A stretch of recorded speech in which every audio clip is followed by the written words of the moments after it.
My name is Clara Voss. I'm 32 years old. And the Saturday morning they posted the estate sale signs in my father's front yard was the morning I finally understood that being indispensable and being valued are two entirely separate things. My brother's text arrived at 7:14 a.m. Not a question. Not a heads up with any warmth behind it. A moving date. We're starting at 10. Clear out anything personal before then. That was the whole message. 11 words. No greeting, no name. Like a notice slipped under a tenant's door. I was sitting at my kitchen table in Claremont when I read it. I had a mug of coffee in my left hand. I set it down on the saucer without a sound. I read the text a second time. Then I opened my contacts and found the number for Hartwell Estate Planning and Trust Services, where a man named Gerald Aum had been managing my father's affairs for the better part of a decade. I did not call Gerald immediately. I set the phone face down on the table and finished my coffee first. What none of them knew, what my mother and my brother's wife had apparently never once thought to verify in all the months since my father's death, was that my father had not left the trust in my mother's hands. He had left it in mine.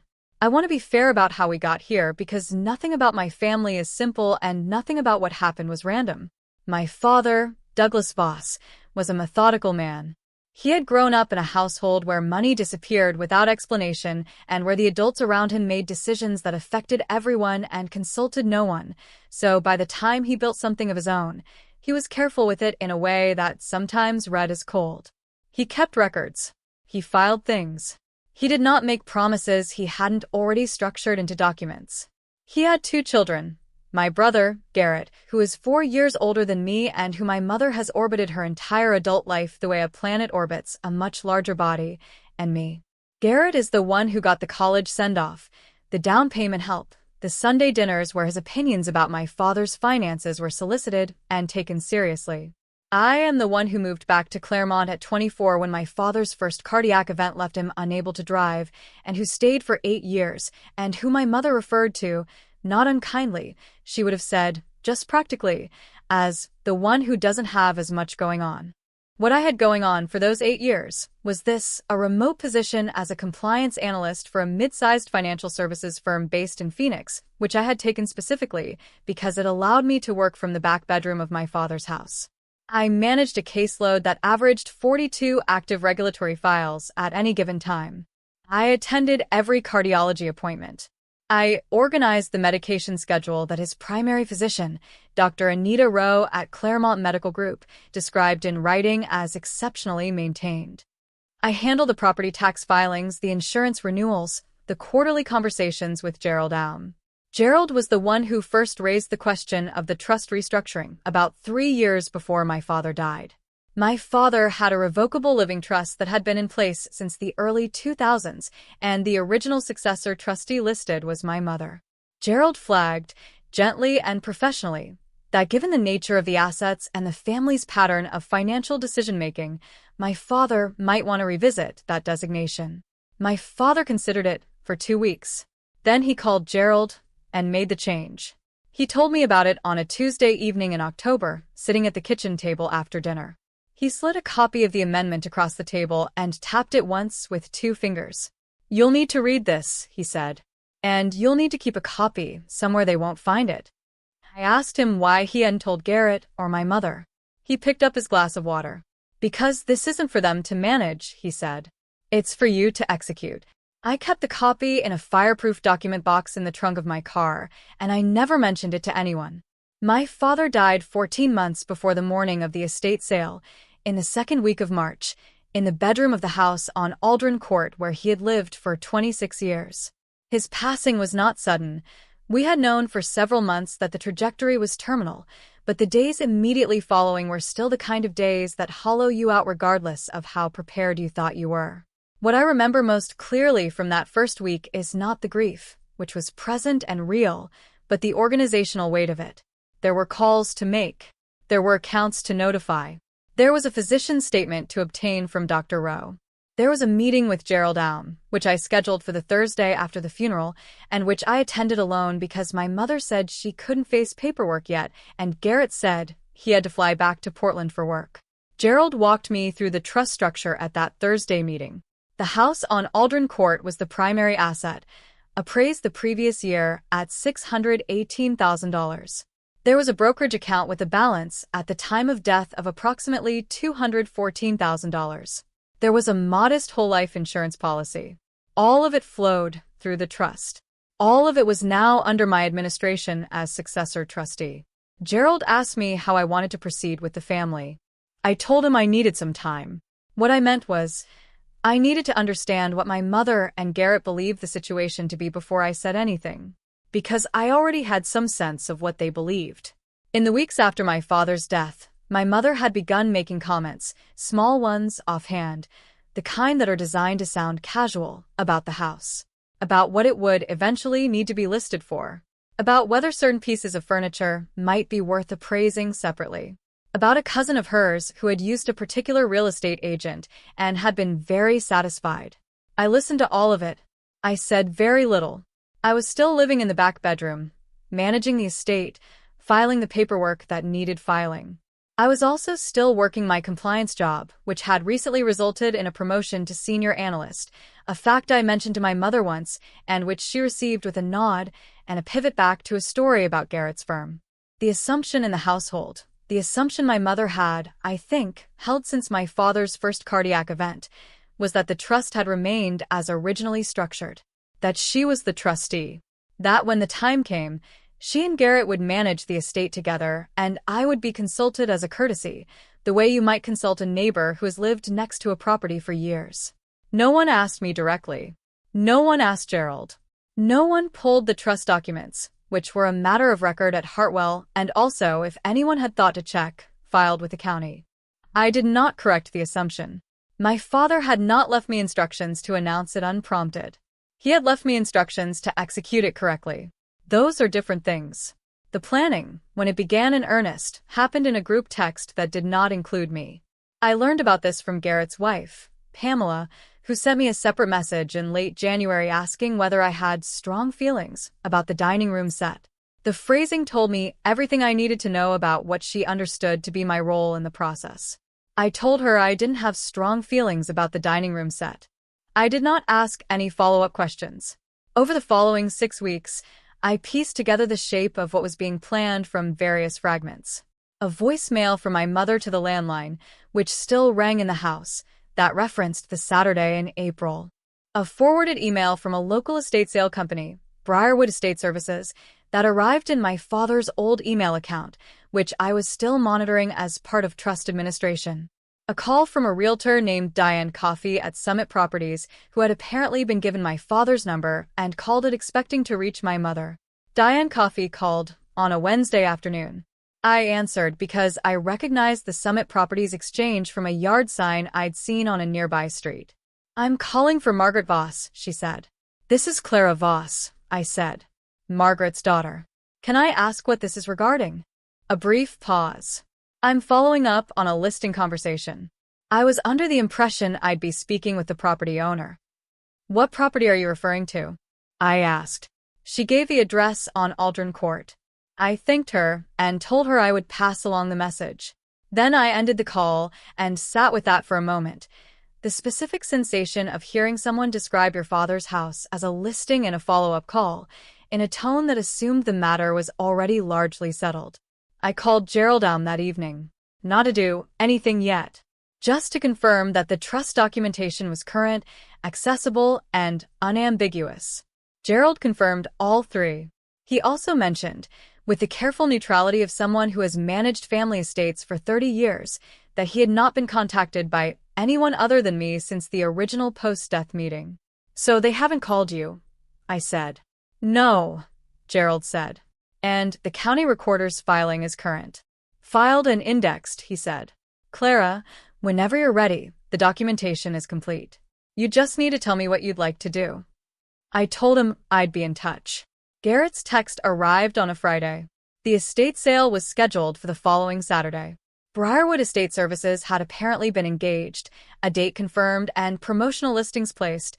I found them that same afternoon on 2 local community boards, without any communication to me beyond the 11-word warning to clear out my personal items. I did not respond to Garrett's text that day. That evening, my mother called. It was the first time she had called me directly in approximately 3 weeks. She asked if I had seen Garrett's message. I said I had. She said she hoped I understood that decisions had to be made and that she and Garrett had taken the lead because someone needed to. Then she said the thing she had apparently been working up to, which was that the house and what it produced would be family money, and that I shouldn't worry because she and Garrett would make sure I was taken care of. I was standing at the window in the back bedroom when she said this. I watched a car slow at the intersection at the end of the block and then continue through. "This is family business," she added. "It always has been. You were never really part of it, not in that way. You were here, and we're grateful for that. But this is different." I told her I understood. I told her I would think about the furniture. After the call, I sent Gerald a text. 3 words, "Monday morning, please."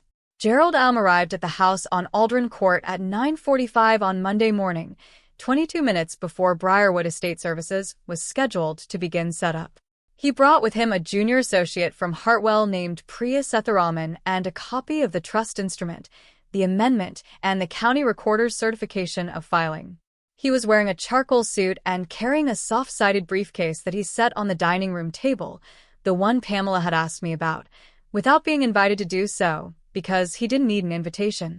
He was there in his professional capacity, and the table was in a room in a house that was under the administration of his client. My mother was already at the house. She had arrived at 9 with a thermos of coffee and a notepad on which she had written a rough categorization of items: things to sell, things to keep, things to donate. She looked at Gerald with the expression of someone who has opened a door and found unexpected weather. "Margaret," Gerald said. He had met my mother at the original trust signing more than a decade earlier. "Good morning. Clara asked me to come by this morning to go over some administrative matters before the sale." "The sale starts at 10, my mother said. "I'm aware," Gerald said. "That's why I'm here now." Garrett arrived at 9:52 with Pamela behind him. He was still pulling off his jacket when he came through the front door and found Gerald and Priya seated at the dining room table with the trust documents open on the surface in front of them. He looked at me. I was standing near the window, the same window I had stood at the night my mother called, which I noticed later was a coincidence of no particular significance except that it meant I was standing in good light. "What's going on?" Garrett said. Gerald introduced himself and Priya. He explained that he was the trust officer for the Douglas Voss Revocable Living Trust. As amended, he explained that per the amendment executed in October, some years prior, the successor trustee was not Margaret Voss but Clara Voss, and that all decisions regarding trust assets, including the property at Aldrin Court, required the trustee's authorization. Garrett looked at me. My mother looked at Gerald. Pamela looked at the table. Gerald continued. He explained that no listing agreement had been authorized by the trustee. He explained that no engagement of estate sales services had been authorized by the trustee. He noted that Briarwood Estate Services would need to be informed of this before they began setup, and that Priya would be making that call momentarily. Priya, without looking up from her notepad, made the call. I stood at the window and let Gerald explain it. I had nothing to add. He was accurate and complete, and the documents in front of him said everything that needed to be said. My job in that room was to remain present and let the information land where it was going to land. There is a particular quality to silence when it enters a room this way, not the silence of nothing happening, but the silence of everyone recalibrating simultaneously. I have read that in moments of genuine surprise, the body often freezes before it responds, because the brain requires a beat to reroute from the expected pathway to the actual one. I watched my mother's hand go still on her notepad. I watched Garrett's jaw shift slightly. I watched Pamela set down the coffee cup she had picked up from somewhere and place it very carefully on the counter, as though she was afraid of making a sound. "She's the trustee," my mother said finally. She was not asking Gerald. She was saying it aloud, slowly, the way you might read an instruction label a second time when the first reading didn't produce the result you expected. "Yes," Gerald said. "Since when?" "The amendment was executed in October." He named the year. "It's been on file with the county since that date." My mother looked at me. "You knew." "Dad told me," I said. "And you didn't say anything." I looked at her. "He asked me not to." There was another silence. Garrett said, in a tone that was managing itself carefully, "So, what does that mean for the sale?" Gerald explained what it meant for the sale, that the estate sale, as planned for that Saturday, would not be proceeding. That the listing agreement Diane Coffee at Summit Properties had apparently been moving toward would require trustee authorization before it could be executed. That none of the assets in the trust could be transferred, sold, or otherwise disposed of without my signature. That Briarwood Estate Services, who had just been reached by Priya, were currently packing their display materials back into their van. Garrett put his hands in his pockets. "Okay," he said. "So we talked to Clara." "Yes," Gerald said pleasantly. "You would need to do that. That conversation, the one Garrett was proposing we have, the one my mother had apparently assumed we would fall into naturally once everyone was calm, took place 3 days later, in Gerald's office, with Priya present to take notes and an estate attorney named Veronica Chu seated beside me. Veronica had been recommended by Gerald. She was a compact woman in her mid-50s who spoke in complete sentences and had the quality of listening that makes people feel, incorrectly, that she is on their side. She was on my side, and she was very good at her job. My mother and Garrett arrived with a set of expectations. I could see the shape of them in the way Garrett opened, reasonably, with a kind of practiced neutrality, explaining that of course they wanted to work together, that no one was trying to exclude me, here a glance in my direction, and that the goal was simply to arrive at an outcome that was fair to everyone. Veronica let him finish. Then she asked him to define fair. This is where it became clear that my mother and Garrett had prepared for a negotiation about what percentage I would receive, not for a conversation in which the baseline assumption that the assets would be sold and the proceeds distributed was itself subject to my authorization. "The property doesn't have to be sold," Veronica said. "That's entirely the trustee's determination." My mother said, "Douglas always intended for the house to be sold." Veronica said, "Do you have documentation of that intent?" A pause. "He said it," my mother said. "He said it to me many times." "The trust instrument reflects his documented intent," Veronica said. "And the trust instrument designates Clara as successor trustee with full discretionary authority over timing and disposition." What followed was approximately 90 minutes of conversation that I will compress here because the specific back and forth is less important than the architecture of it. My mother expressed that she felt blindsided. Garrett expressed that he felt it was unfair that he hadn't known about the amendment. Pamela, who had come along and sat slightly behind Garrett, said nothing for the first hour and then asked, quietly, whether this meant the house couldn't be sold at all. Veronica explained that the house could be sold at any time, at the trustee's discretion, and that the trust document laid out the distribution structure clearly. She walked them through the numbers. The property's current appraised value was $631,000. A reappraisal had been completed in February, which I had authorized. The brokerage account had grown to $229,000. The whole life policy had paid out $85,000, which was already distributed per the beneficiary designations my father had filed separately, years earlier. The trust's distribution provisions were specific. There were bequests to 2 of my father's siblings. There was a charitable allocation to a literacy foundation he had supported for 20 years. The remainder, after those allocations, was to be divided, with my mother receiving a life-use provision on the residential property if she chose to occupy it, or a cash equivalent if she preferred a buyout, and the residual split between Garrett and me in equal shares. "Equal shares," Garrett said. "Equal shares," Veronica confirmed. "Of what's left after the other distributions." "Correct." Garrett was quiet for a moment. Then he said, "How much is that, approximately?" Veronica looked at me. I nodded. "After the sibling bequests, the charitable allocation, and the life-use provision valuation for your mother," Veronica said, "the residual for division between you and Clara is approximately $412,000 at current valuations." Garrett sat back in his chair. My mother said, "I thought the house would come to me." "The life-use provision gives you the right to occupy the property for the remainder of your life," Veronica said. "Or you can elect the cash equivalent, which Gerald can calculate precisely. Those are the options the trust provides." There is a particular kind of moment when a person realizes that the structure they believed they were standing inside was not the actual structure. I watched my mother reach that moment. She did not raise her voice. She did not cry.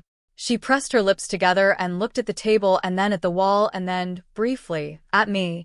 And in that look there was something that was not anger exactly, but was the adjustment a person makes when they understand that the version of reality they have been operating in was a version they had constructed themselves, without checking the source material. Garrett asked if there was any way to contest the amendment. Veronica said, "On what grounds?" He didn't have grounds. He knew he didn't have grounds. The amendment had been executed when my father was legally competent. Dr. Rowe's records from that period were detailed and clear. It had been filed correctly. It had been in place for years. There was no procedural irregularity, no undue influence, no documentation gap. There was just a piece of paper that said what it said, signed by a man who had been methodical his entire life and who had made a considered decision about who he trusted to execute his wishes. Garrett said he would need to think about it. Veronica said that was entirely reasonable and that she and Gerald would be available for further questions. The meeting ended at 12:43. I shook Veronica's hand and thanked Gerald. I did not say anything to my mother or Garrett as they left. There was nothing that needed saying that hadn't already been said, more precisely and completely, by the documents on the table. What happened after that meeting took most of a year to fully settle. My mother elected the cash equivalent in lieu of the life use provision. That calculation came out to $174,000, which Gerald confirmed and Veronica reviewed. Garrett received his residual share. I received mine. The charitable allocation to the Literacy Foundation, $38,000, was transferred in my father's name, which was the part of the whole process I found the most straightforward and the most satisfying to execute. The house on Aldrin Court was listed in the late summer after I had authorized Diane Coffey's listing agreement, a different version of it, negotiated through Veronica, with terms that reflected the trustees' interests. It sold in 31 days for $644,000, which was $13,000 over asking. I was not present at the closing. Veronica attended on my behalf. I moved back to Phoenix in the spring, about 4 months after the Gerald meeting. My company had been asking for some time whether I would consider transitioning to an in-office role given my recent promotion, and I told them yes. I found an apartment near a park with a farmer's market on Saturdays, and I started going to it in the mornings with a tote bag and no particular agenda, which is a thing I had not had the space to do in 8 years. My mother called me twice in the months after the estate settled. The first call was practical, a question about some paperwork that had been misdirected to the Aldrin Court address after the sale. I answered it. The second call was different. She called on a Sunday evening in October and started talking about Thanksgiving and whether I would come and whether we could start fresh. I listened to the full call. I told her I would think about it. I did not commit to anything. I haven't committed to anything yet. That is not a permanent door closed. It is a door that I am choosing to open or not open on my own schedule for my own reasons, rather than because the expectation of my presence has always been assumed without ever being earned. My father used to say that a document means nothing if the wrong person holds it, and everything if the right person does. He was talking about estate planning. But he was also, I think, talking about something larger than that, about who you trust with the things you've spent your life building, and how you decide, and whether the people around you have been paying attention. I had been paying attention for 8 years. He noticed. He wrote it down. He filed it with the county. The rest, as it turned out, was just a matter of time. Some things hold because they were built carefully, not because everyone agreed to respect them. The agreement comes later, when the structure turns out to be real. In 14 months of administering my father's estate, I authorized 2 appraisals, 1 listing agreement, for trust distributions, a charitable transfer in his name, and the closure of 6 accounts he had held for decades. My brother received his share. My mother received her election. The Literacy Foundation received $38,000. The house sold to a young couple who asked if the previous owner had kept a garden, because the soil near the back fence was clearly well tended. I told them yes. He had. For a long time. Here is what I keep thinking about. The estate sale was set for 10 o'clock on a Saturday morning. Gerald arrived at 9:45. In those 15 minutes, before a single item had been moved or priced or handled by anyone outside the family, everything that had been assumed for months simply stopped being true. Not because I argued. Not because I raised my voice. Because the paperwork said what it said, and the right person was holding it. If you've ever been the one in your family who showed up without being thanked, who handled things without being credited, did you ever reach a moment when the record finally caught up to the reality? Tell me about it in the comments. I'd like to know what that felt like. If this story stayed with you, subscribe. New stories post every week, and they're all about the moments when the quiet ones turn out to have been holding something significant all along.